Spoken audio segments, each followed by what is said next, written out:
Hi, I'm Joe Yates. I'm the DC Post President for SAME here. Um, Happy First Friday. First Friday is a session that we started several months ago here at the DC Post, and it's just really taken off. I think we have 100 and something folks who've signed up for this, so we may have a whole bunch of folks stream through in the next as the thing progresses here. But it's my pleasure to welcome you all to this event. This is featuring Miss Maria Panichelli.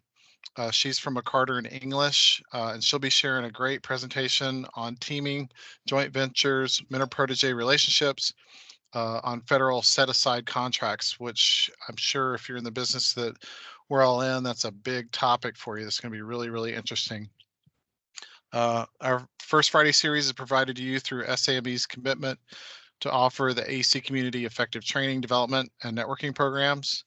The SAME DC Post is helping to sustain the future of our profession with these monthly education focused sessions to deliver topical and relevant content to our industry. So thank you all for joining us here today as we start our program. So here's the agenda. It's set for an hour, so we'll try to push through it as quickly as we can. It's very informal. Again,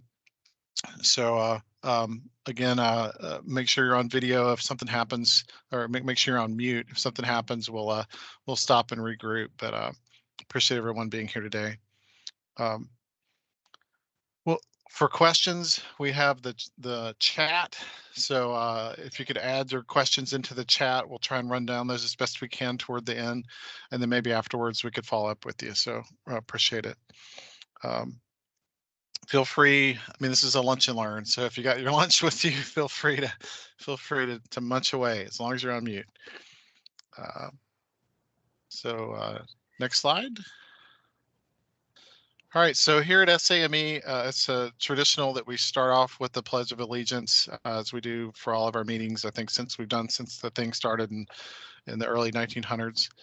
So Pledge of Allegiance.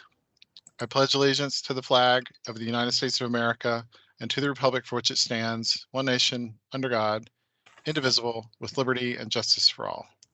Next slide. A big thank you to our sponsors who help our post go. Just can't give these companies and their representatives that work with us enough kudos. The SAME is a volunteer organization that's supported by our sponsors, so greatly appreciate AMT, Black & Veatch, Christopher Consultants, Kong Sing Lee, Gannett Fleming, Spinello, Stantec, WSP, Jacobs, Woods Peacock, AB Facility Service Solutions, and RGA Consulting. Oops, sound like we got somebody else needs to be on mute. If you could check your mute, everybody.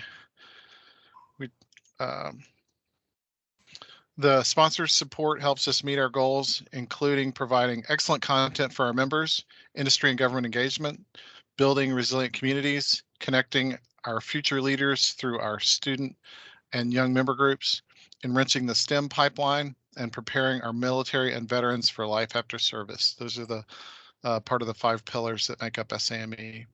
If you're not already a DC sponsor and would like to support a post, we'd love to add your name to this list for future programs and events this year.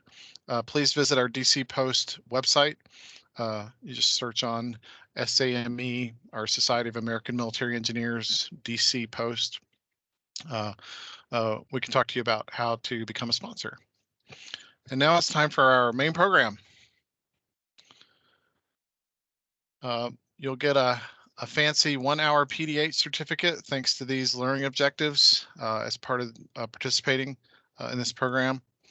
We'll also record this session and post the video on our website for future reference if you want it. Not really going to go through the learning objectives here, but I'd like to introduce our presenter, Maria Panichelli. While I do the introduction, you can use the chat to introduce yourselves, share your contact information and where you're from if you'd like. And please feel free to use the chat throughout this presentation to share comments, ask questions. We'll have time at the end to ask to try to get to those questions, and we'll answer it either via chat or maybe we can ask you directly. But for now, please mute yourself and turn off your video to preserve bandwidth. So a little bit about Maria. She's a partner with the law firm of McCarter and English in the Government Contracts and Global Trade Practice Group. She focuses her practice on federal government contracting and small business procurement and represents both prime and subcontractors performing work on federal projects. Those clients do business with a variety of federal agencies in a wide range of industries across our nation and as well as abroad. Maria counsels her clients through every stage of the federal procurement cycle. Her practice includes asserting and defending bid protests, contract interpretation and performance counseling, the preparation of negotiation of requests for equitable adjustment and Contract Disputes Act claims, as well as related litigation before Board of Contract Appeals, the Court of Federal Claims, and the Federal Circuit. Statutory and regulatory compliance consulting, resolution of subcontractor disputes, including the negotiation of liquidated damages and the litigation of pass-through claims, Miller Act claims, and subprime disputes, contract terminations, suspension and debarment, and all aspects of small business procurement. Maria has substantial experience with construction-related contracting issues such as defective designs and specifications, express and constructive changes, differing site conditions, delays and disruption, suspension, and of course, liquidated damages.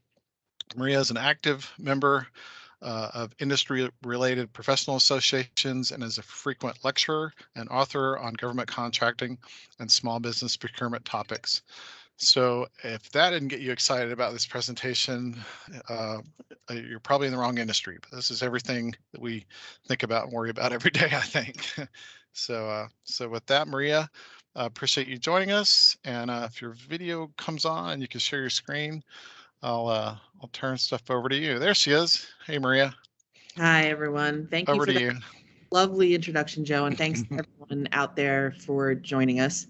I see your names in the chat, and some of you I recognize, and I think I've probably met at prior events, maybe SBCA or JETSI conferences, or maybe even other conferences or other events. But it's nice to see those of you again that whose names I recognize. Nice to meet those of you, and thanks for joining us for those who are new.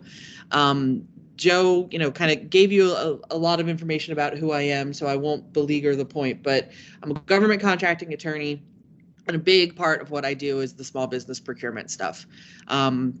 I also do a lot with the claims and the bid protests, and a lot in the construction space in particular, but obviously relevant to what we're going to be talking about today is the small business piece, the eligibility, the size and status protests, and of course, the teaming, the joint venture, and the Mentor Protégé programs.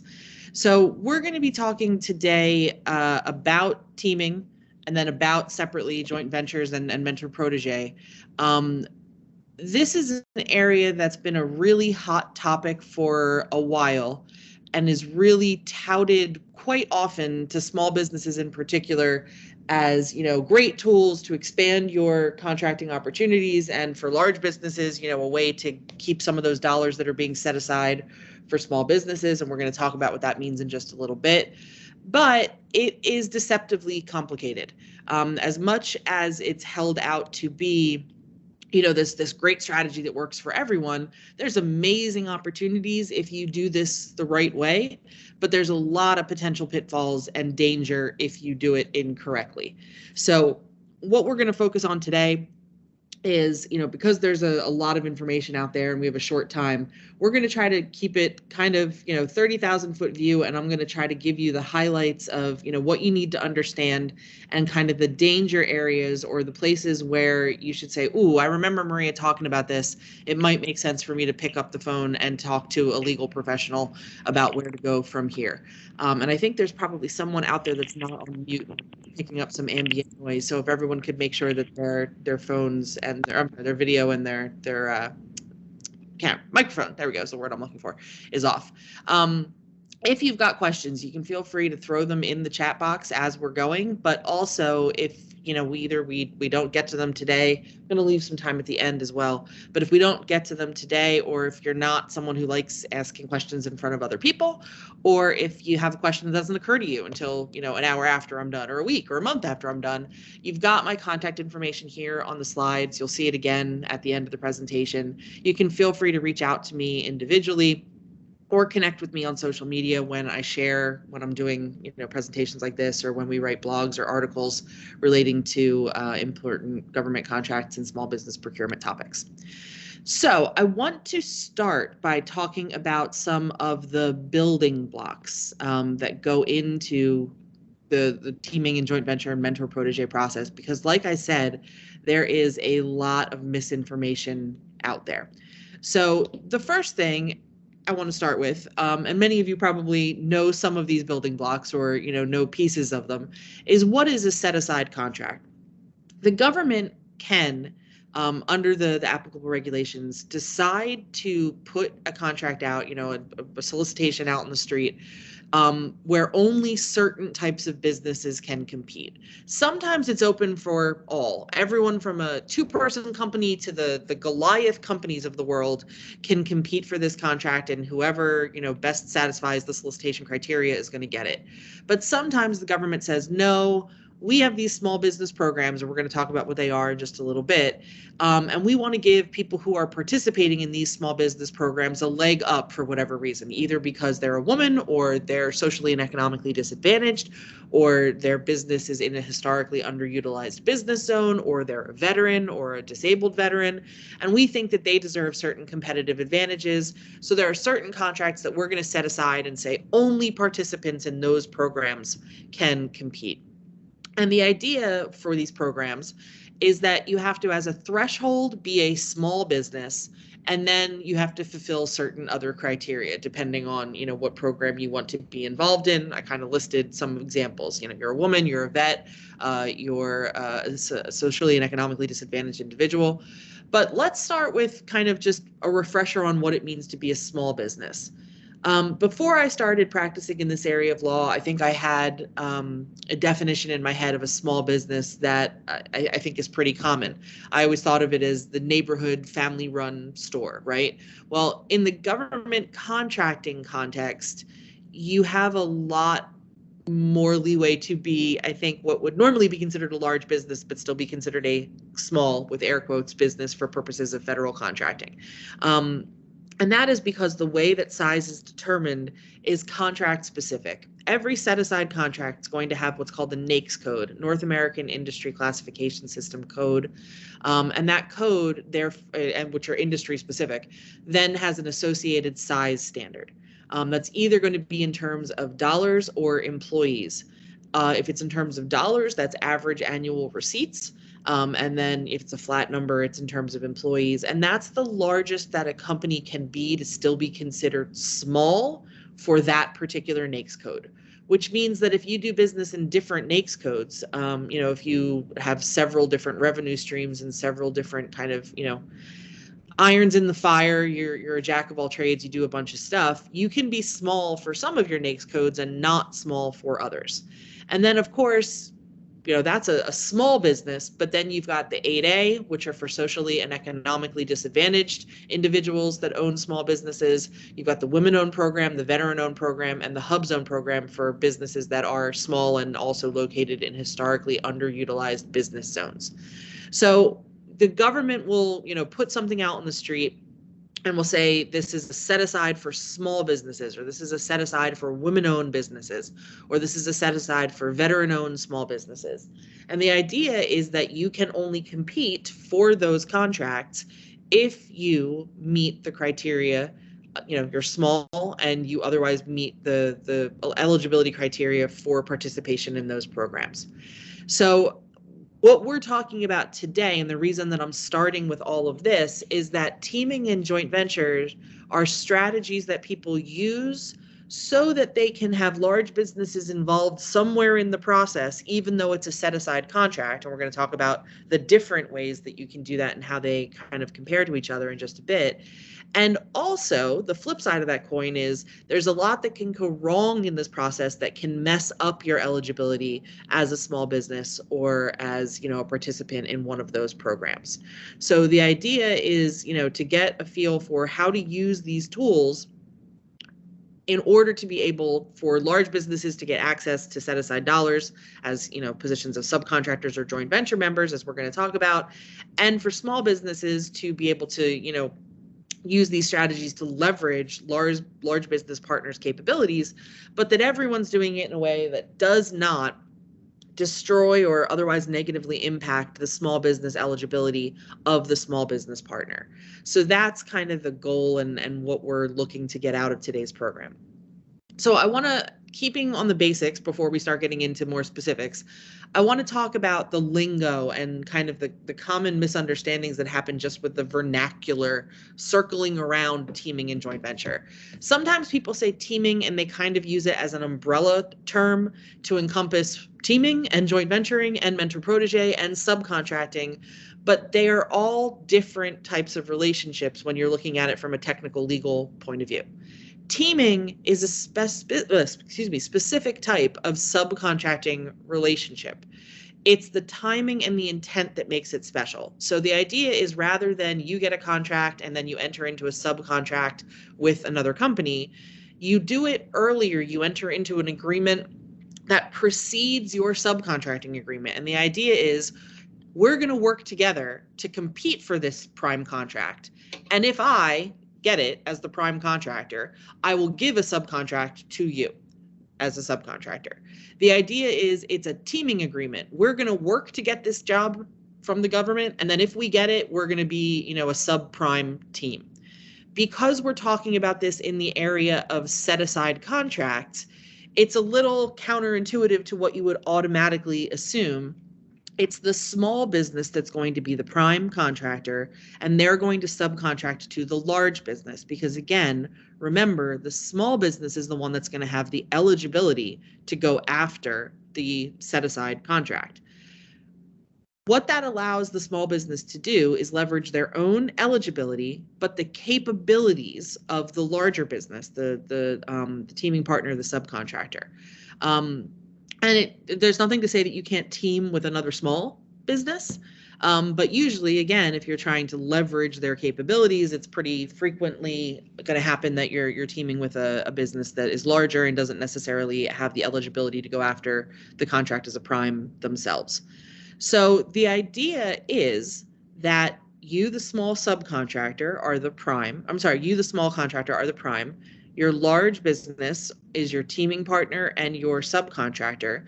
And the idea is that, yes, you're working together to try to go after a particular project or series of projects. And you want the government to know that. That's what allows you to leverage the capabilities of that larger teaming partner / subcontractor. If the government knows when they're evaluating bids or when they're evaluating proposals, hey, not only is it small business co, but they've got some big guns behind them with a lot of past performance experience, with a lot of bonding support, with, fill in the blanks here. So the idea is, again, timing and intent. It's an agreement that comes earlier with the intent of cooperating to get a job from the federal government, to get a prime contract, with the intent of, letting the government know that you're working together, which hopefully increases your ability to get the job. And then the idea is if you do get the job, you enter into a subcontract.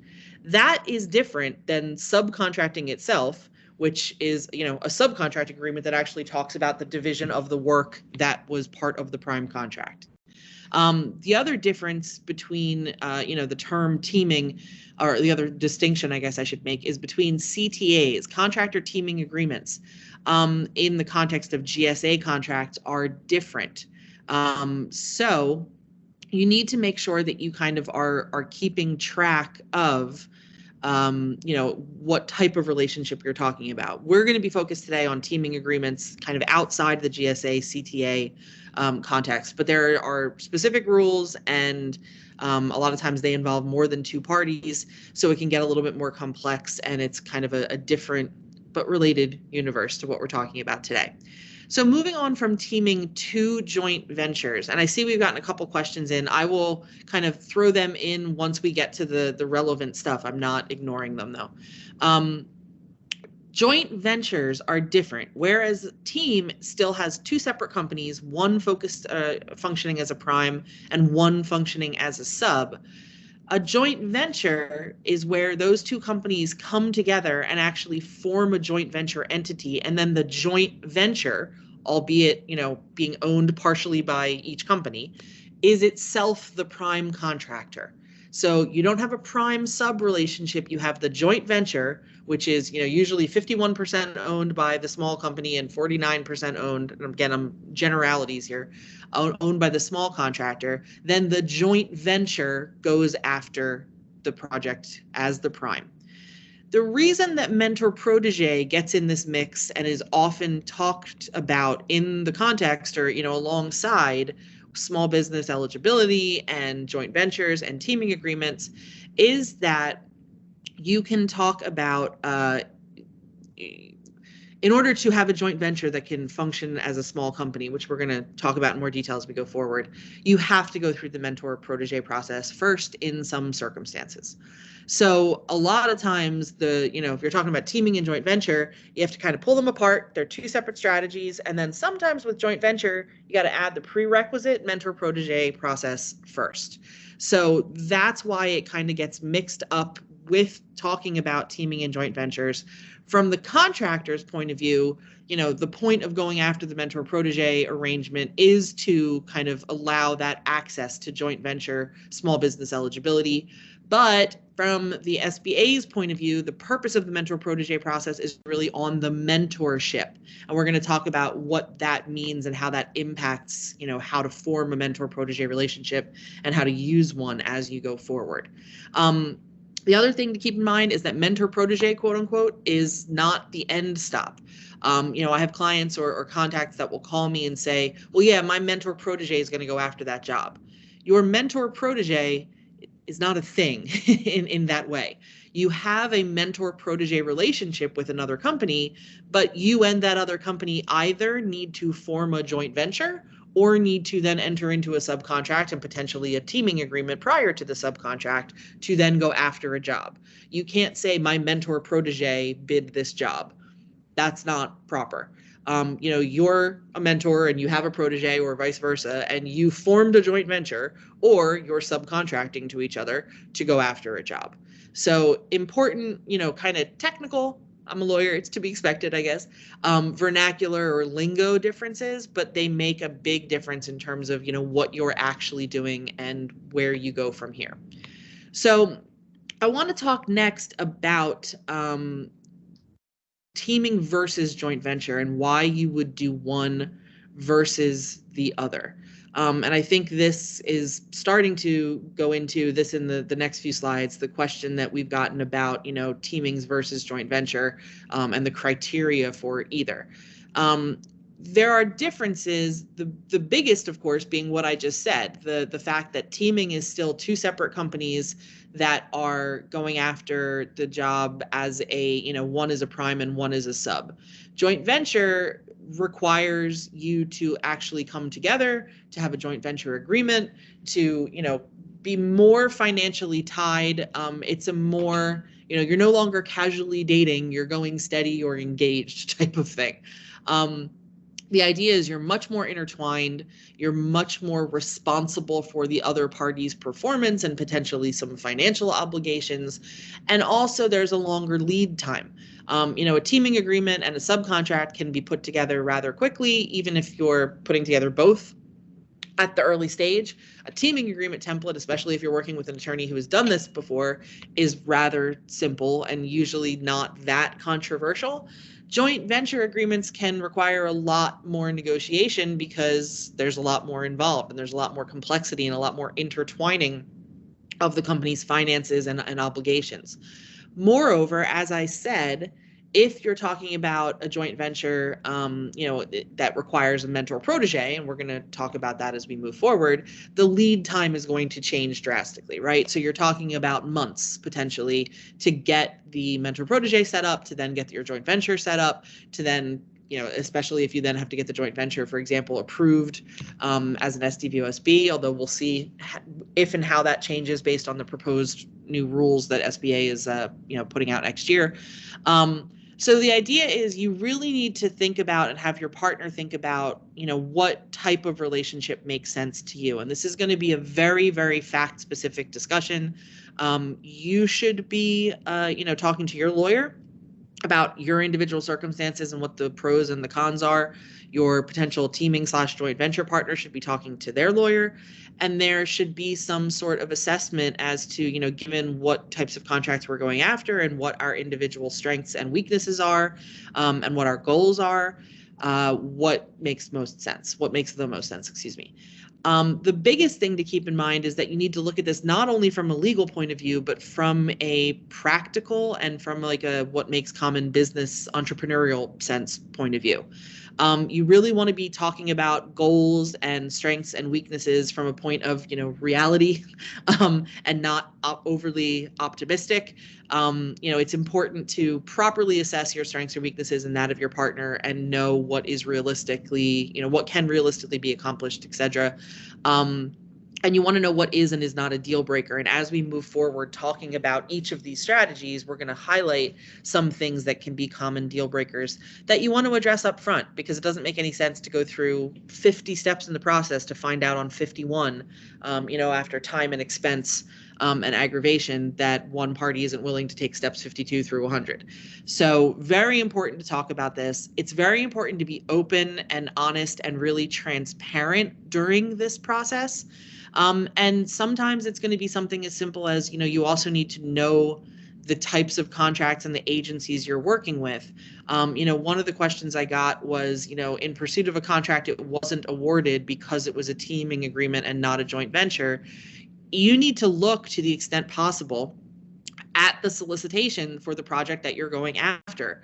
There might be things in there that, will clearly push you to the conclusion that no teaming is better in this circumstance, no joint venture is better in this circumstance. For example, a big one is, sometimes they won't count past performance of teaming partners, whereas it's built into the regs that past performance of each of the joint venture members as well as the joint venture itself is going to be considered. So it's really a fact-specific type of thing, depending on you, your partner, and the types of projects that you're going after and which agency you're going to be working with.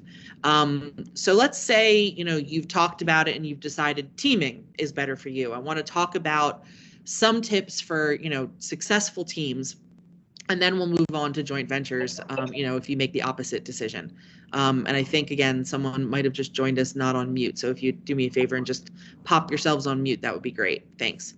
All right. So the keys for a successful team, it's not very unlike any other personal or business relationship. You're always going to want to have open and honest communication.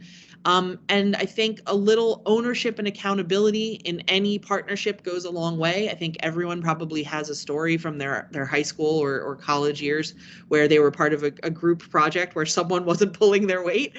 And the fact that you can probably remember that now will tell you how much of an aggravation that can be. So that's one reason why it's important to be honest about, expectations and goals and realistic when you're talking about what each side can bring to the table.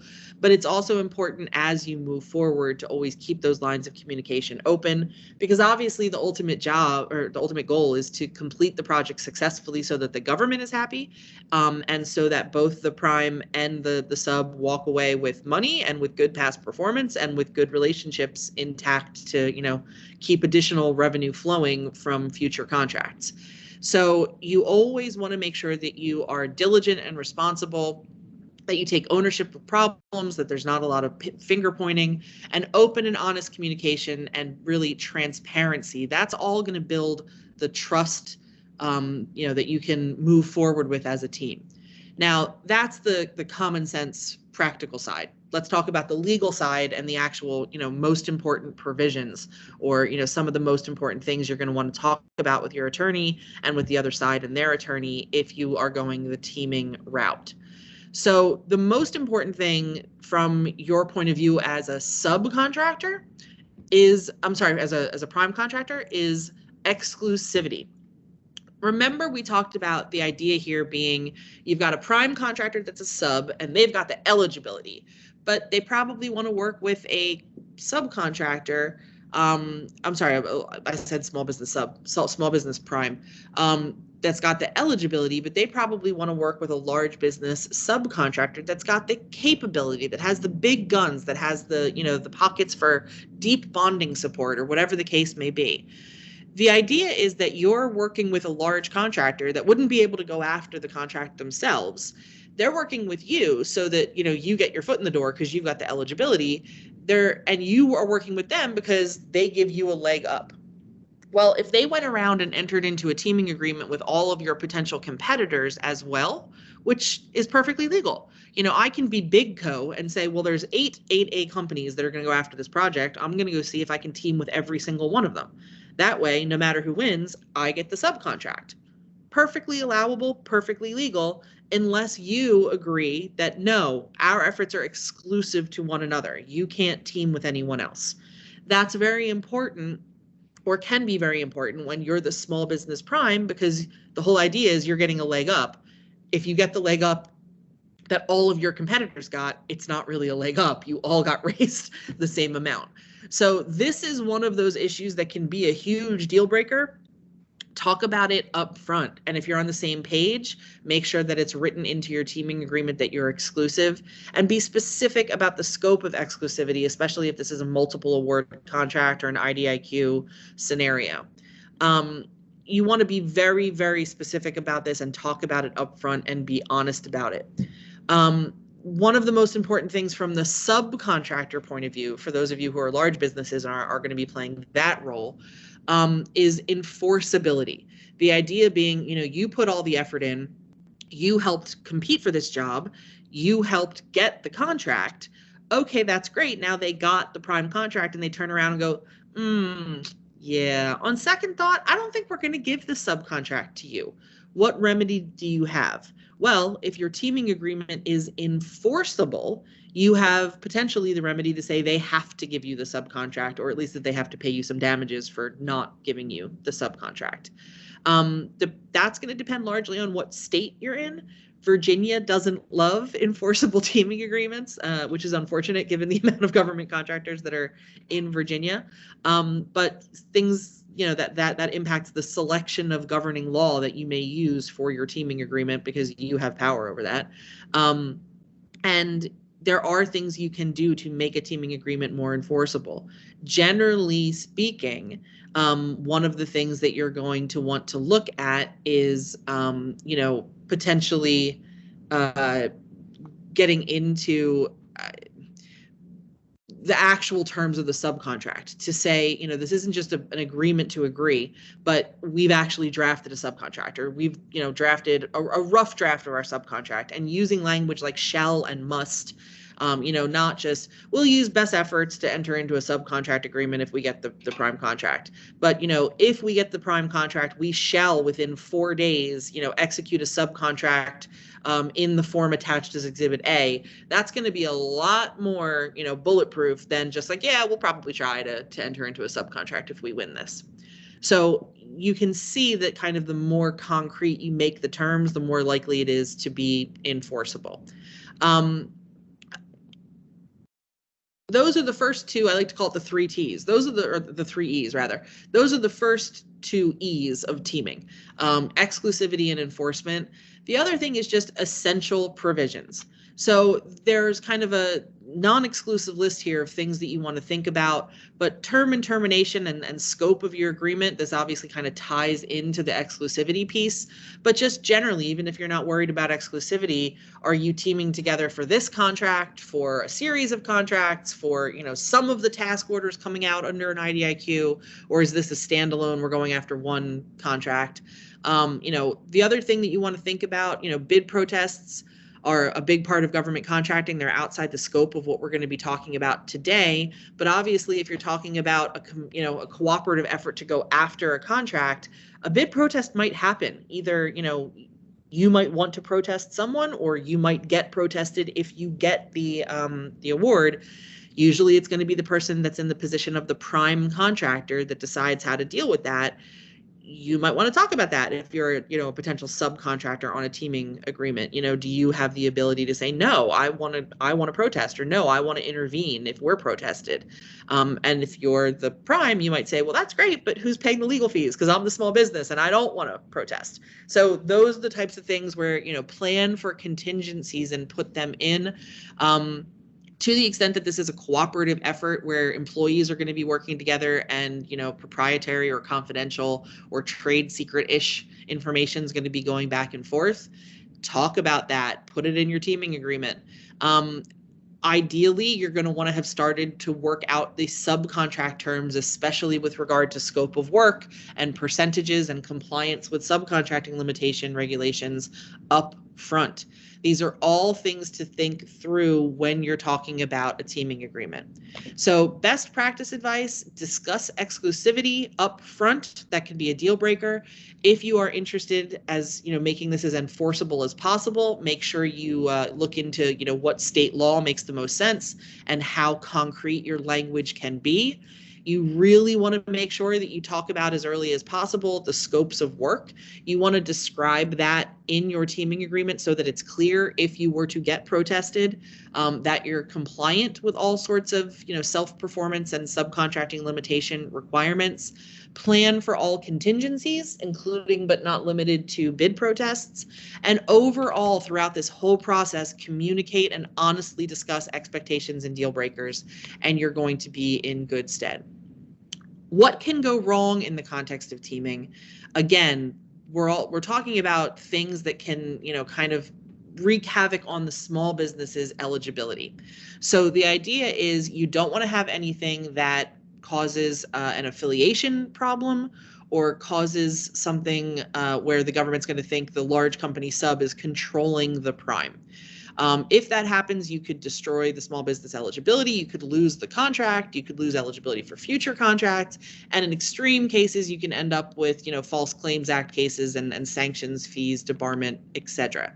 In terms of affiliation, for those of you who don't know what affiliation is when the SBA says, these two companies are so intertwined that we're not going to treat them as separate.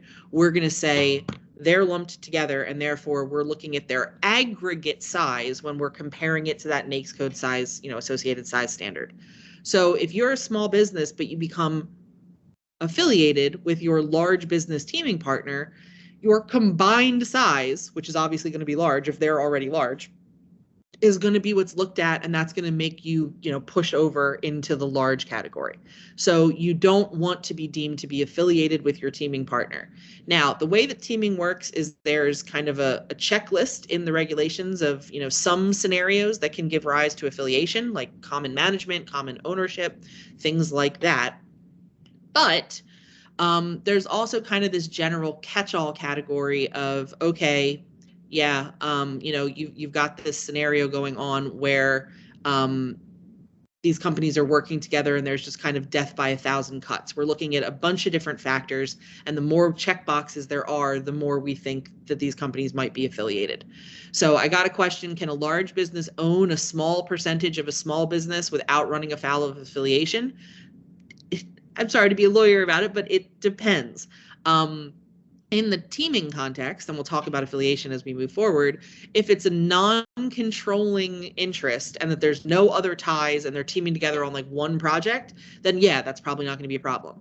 If there are more and more ties and they're teaming together more and more of those boxes are getting checked in terms of potential affiliation, that could be a potential problem. Another question I got is, can a sub provide bonding support to the prime? Absolutely. That happens all the time in the area of construction. That's one of the main reasons that, smaller companies find it good to team with larger companies, kind of the pockets and the financial support. The problem is if you get to a point where the SBA thinks you're entirely financially reliant on another contractor, that can start to lead to affiliation questions. So it's really a question, again, of talking to an attorney and being like, look, this is our relationship. This is what we're planning on doing. What do you think the risk level is? And it's always going to be a little bit of a subjective, squishy test when you're talking about the SBA. because there's no bright line rule. It's kind of, we look at everything, and if it just doesn't smell right, they're affiliated. But you can provide bonding. You can have minority ownership. You can, frequently subcontract. You just can't do all of it. And it's just one of those, you got to talk to someone and say, all right, on a scale of there's absolutely no risk and we're bulletproof, but, that doesn't make any entrepreneurial sense, to we're running a huge amount of risk. Where are we on the gradient, and how comfortable are we with that? And most of the time with teaming, it's not that hard to make sure that you've protected yourself against the affiliation rules, and that you can team, without a problem. What gets more complicated is when you get into the joint venture realm, and I want to move on to that now. And the threshold question when you're talking about a joint venture is the idea that you can have two small businesses that are individually small, and if they form a joint venture, even if their aggregate would push them over, the joint venture can still be considered small. But if you've got a situation where you want a joint venture between a large business and a small business, that's what I was talking about back at the beginning of the presentation, where you have to go through the mentor protege process first. Because the idea is you can only have a joint venture that's eligible for small set-aside contracts, or potentially eligible for whatever other eligibility that small business has, 8A, woman-owned, service-disabled, veteran-owned, etc., if you first set up the mentor protege process, or mentor protege relationship. So until recently, there were two programs. It started off for years that there was an 8A program, and that was it. Several years ago, they enacted the all small mentor protege program that was open to other types of small businesses, not just 8A. And then they consolidated them / eliminated the separate 8A program. Now there's just one program, and the regulations are laid out at 13 CFR 125.9. Now, again, remember I said that up front, contractors view the purpose of this program as, being, to go after these joint ventures and whatnot. But the SBA views it slightly differently. The SBA looks at this as, the purpose of the program is to endorse mentoring. So the idea is they don't want just anyone participating. There are eligibility requirements for both mentors and protege. Oftentimes it talks, you're talking just about the size and how many relationships they've had in the past. But again, that's something you should talk about with your attorney to make sure that everyone's eligible. You have to put together a written agreement as part of your mentor protege application. And the biggest piece of that is going to be that you have to lay out the mentoring services in as specific detail as possible that the mentor is going to provide the protege. That's what the SBA is basing all of this on. You want to use this as a springboard to be able to form a joint venture and get all these great benefits, where you can have a joint venture that's half or 49% large business, but can go after small business contracts. But the idea is the SBA is looking at this like, right, but what is the small business actually going to get out of this? What type of mentoring? So that's the most important thing when you're putting together your mentor protege application, that written agreement, going through the requirements and talking about the services, the mentoring services that are going to be provided. The idea is also not to use templates, because up until recently, even the SBA template didn't follow its own regulations. And then they changed the regulations again, and probably the template doesn't match. So it's a good starting place. But again, you want to talk to an attorney, talk to someone who knows, this area, and therefore can help you and say, okay, but here's how you have to tweak that template. And you're going to want to be very, very wary of just pulling stuff off the internet. Like I said, even the SBA template, which is a good starting place, isn't an endpoint, and other stuff out there on the internet is just pure dribble. Once you submit that, there's going to be an application review by the SBA, and then you're going to get approved. It used to be that you could submit for reconsideration. Now you either have to, wait, I think it's 90 days, or go after it with a new company. You can't immediately submit for reconsideration. The biggest thing that I think is a deal breaker in this process is that you need to make sure both sides are aware of, once you get your Mentor Protégé in place and you're ready to go forward with the joint venture, that's not the end of the process. There are ongoing reporting requirements. There are ongoing obligations that both sides need to fulfill, because this is all about the mentoring. So what I always do for my clients is put together kind of here are the talking points, and here's an overview of the program. Like I said, steps 1 through 100, where you need to talk about all this up front and make sure everyone understands how this goes. It's not over once you submit your Mentor Protégé application. There are continuing obligations, and everyone needs to understand and be okay with that. So that is something to talk about up front. And you want to make sure that everyone's on the same page. To the extent that you make changes to your Mentor Protégé agreement as you go forward, you have to notify the SBA of those changes. If you don't comply with these regulations, there can be very serious consequences. Now, why does anyone go through this complicated process where you've got to jump through all these hoops? Well, because you get some benefits. The biggest one is that you can joint venture as a small business, or as, whatever type of business the small business protege is eligible as. And the other one is that you get some broader protection from affiliation and control when the services that would normally be, a little iffy under that totality of the circumstances analysis that we were talking about are rendered as part of the services provided in your Mentor Protégé agreement. The other idea is that the protege can sell off up to 40% of their company to raise capital to the mentor. So in that scenario, the mentor can own up to 40% of the protege without there being an affiliation or control problem. So these are the reasons that people go through this process. Another thing to keep in mind up front is, you can form a joint venture, but it's no longer what used to be called the 3 and 2 rule. It's now just a 2-year rule. So your joint venture can be around for 2 years, but they don't exist in perpetuity. And there are some affiliation concerns if you form successive joint ventures. Once you go through the Mentor Protégé process, then you are going to, be all set up to form a joint venture that can actually be small. You have to go through the regulations with your attorney and make sure you understand what needs to go into your written agreement. There are certain provisions that are laid out that need to be in there in order to be a eligible joint venture. Great, you've checked off the box of going through Mentor Protégé, but you need to actually do this stuff for the joint venture to be eligible as well. You also need to make sure you understand the performance of work requirements. Now, some of you might know the requirements of 13 CFR 125.6, which talks about in any set-aside contract what the prime contractor needs to perform. But when you're talking about a Mentor Protégé JV, there's 2 levels. Remember, the prime contractor is the JV. So they have to comply with that, 125.6, framework. But then of the work the joint venture does, the protege needs to do 40% of that. So there's 2 levels of compliance you need to make sure that you're aware of and that you're checking. You need to certify that. You need to file reports about the performance of work.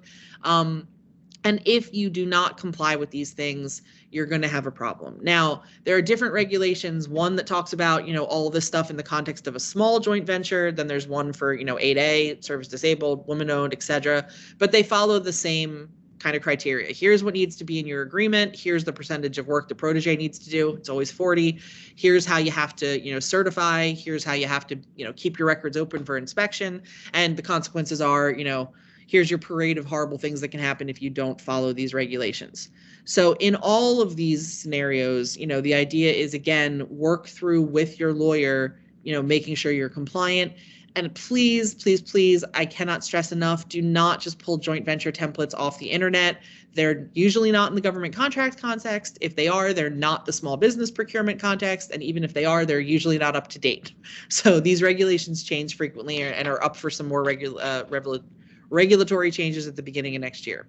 So again, best practices, communication, discuss options and deal breakers up front, understand the JV requirements and the Mentor Protégé requirements. Like I said, talk about steps 1 through 100 before you start on step 1. Stay vigilant about requirements. because the SBA will continue to check in on you in your mentor protege relationship. And these regs change frequently. So make sure that you kind of are monitoring that, talking to your attorney about that. And as you can tell, that is a ton of information coming at you in, a short amount of time. So this is an area, don't be scared to ask for advice or to follow up and, ask questions, because this is an area where, it really pays to be proactive and pays to try to keep on top of things and make sure that you're doing everything right, because the consequences can be pretty bad if you do it incorrectly. And if it works great and you're doing it correctly, you can get a lot more money rolling in and, be eligible for a lot more contracts.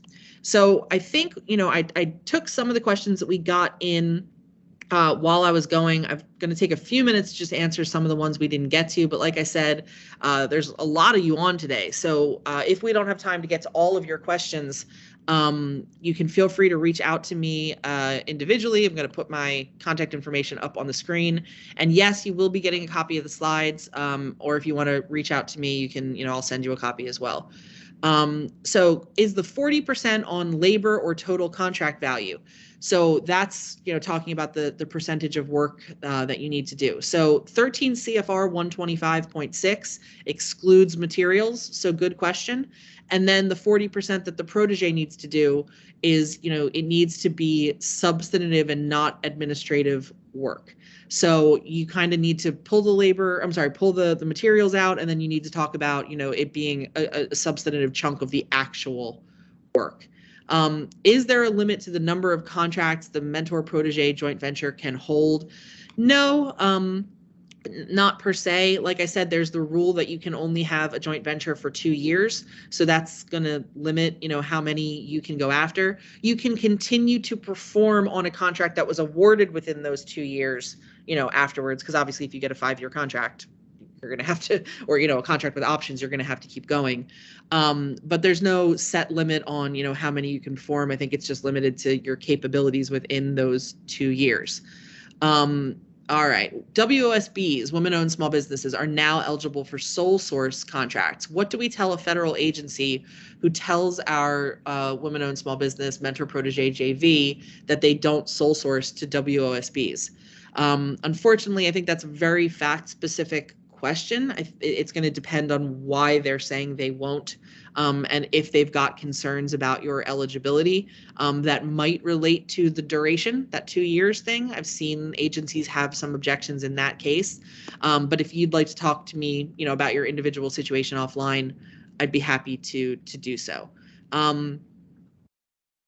In a teaming arrangement, what percentage does the small business versus large business partner need to perform? So this goes back to, you don't have that second layer, the 40% protege requirement, because we're in teaming land, not joint venture land, right?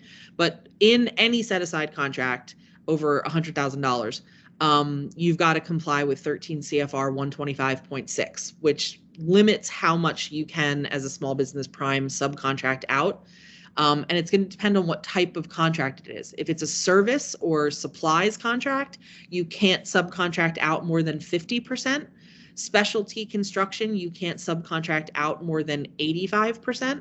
And general construction, you can't subcontract out more than 75%.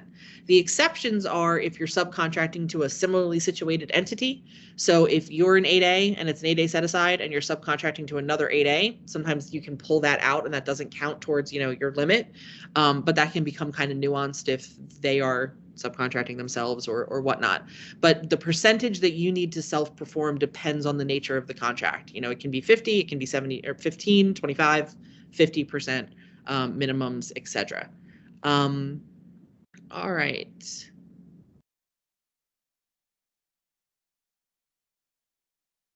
The mentor protege can be up to 6 years, correct? So can the mentor protege JV form multiple joint ventures? Yes, they can.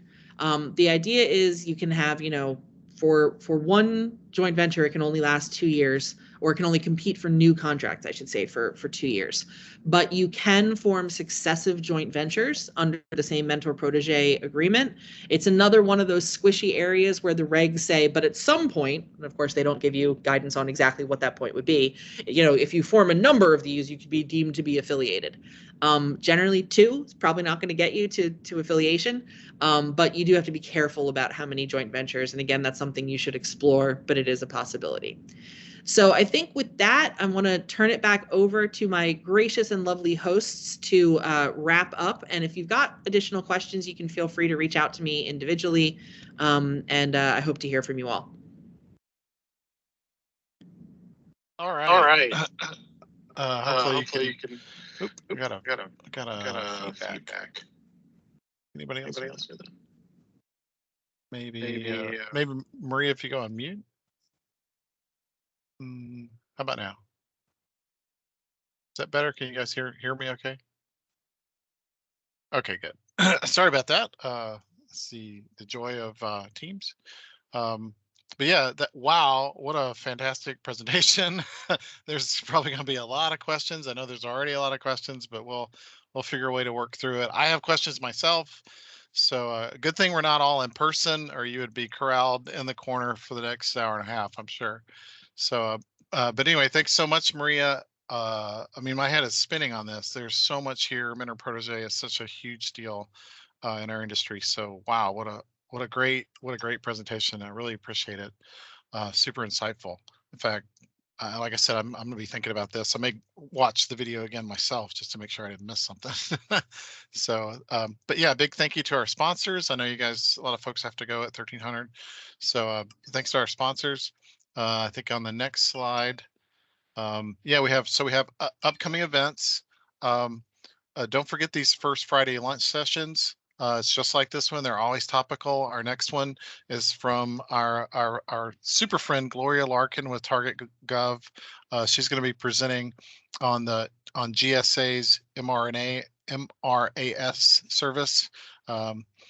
Gloria is so much fun. This is going to be a good one. So that's coming in December, Friday, December 2nd. Next slide. Again, if you would like to do a presentation like this, can be on literally anything that's just interesting to the AEC community. It's a lunch and learn kind of thing. Feel free to contact us at the website below. Note the classic.same.org.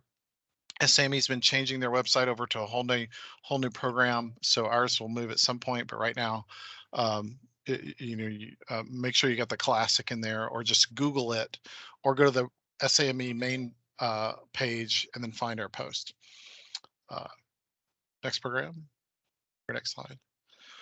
Next event coming up, Fairfax Water Occoquan River Crossing. This is going to be a fun event, site visit, and then a happy hour afterwards. So if you're interested, you can register again if you go to our website. Next slide. Wednesday, October 26th, joint staff presentation, logistics and strategies. It's going to be at the Army and Navy Club, which is where we usually have our events. It's the Army and Navy Club on Farragut Square, not the Army Navy Country Club. So please feel free to come to that. That's kind of our normal monthly luncheon. So great presentations, and also great visiting and meeting and talking to other folks in the DC area as AEC community. Next slide. Don't forget the big small business conference, SAME National, once a year. This one's in Nashville. This one could be huge, sort of pseudo post-COVID, knock on wood. Get in quick, because this one's going to be big. I've heard staggering numbers in the thousands. So great opportunity to just really mix with the entire AEC community. I mean, it's focused on small business, but everybody's going to be there. So hopefully see you guys there. Wear your cowboy boots.